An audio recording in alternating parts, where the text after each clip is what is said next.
இன்றைய இனிய நாளில் சிவபெருமானின் ஆனந்த தாண்டவமும் கோர தாண்டவமும் தற்போதைய நாம் வாழும் அறிவியல் யுகத்தில் எப்படி நடந்தது இது பற்றி பார்ப்போம்.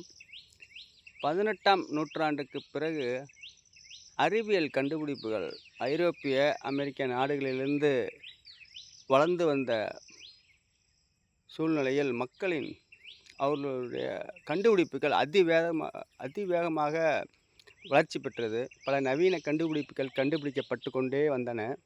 இந்த சூழ்நிலையில்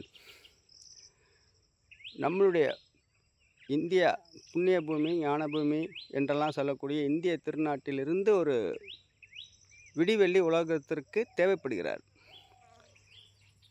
உலக மத மாநாடை அந்நாட்டு மக்கள், அமெரிக்க மக்கள் சிகாகோ நகரில் ஏற்பாடு செய்கிறார்கள்.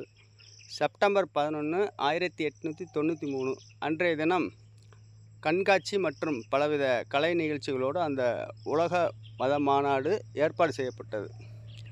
அவர்கள் மதம்தான் உயர்ந்தது, சிறந்தது உலகத்தில் என்ற ஒரு கண்ணோட்டத்தில் ஏற்பாடு செய்தனர்.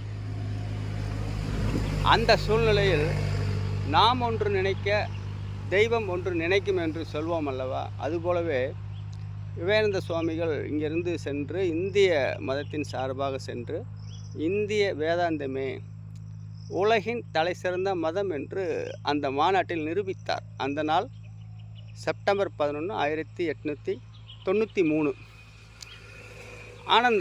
ஆனந்த தாண்டவம். ஆனந்தம் என்றால் என்ன? மகிழ்ச்சியாக இருப்பது, சந்தோஷத்தை பெறக்கூடிய நிகழ்ச்சிகள்.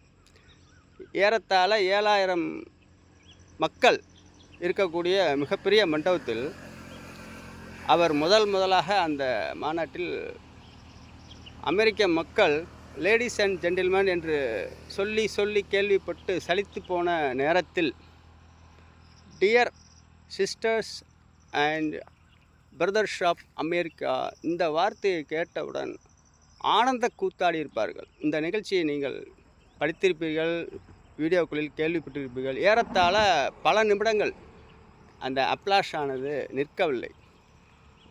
மகிழ்ச்சி என்றால் அப்படி ஒரு பரவசமான மகிழ்ச்சி. அதுதான் ஆனந்த தாண்டவம். உலகிற்கு விடிவெள்ளியாக வந்த விவேகானந்தர் மூலம் சிவபெருமான் நேர்முகமாகவும் மறைமுகமாகவும் இந்த ஆனந்த தாண்டவத்தை நடத்தியிருப்பார். கோர தாண்டவம் அதே 11/9/2001 108 ஆண்டுகளுக்கு பிறகு எப்படி நடந்தது என்று பார்ப்போம்.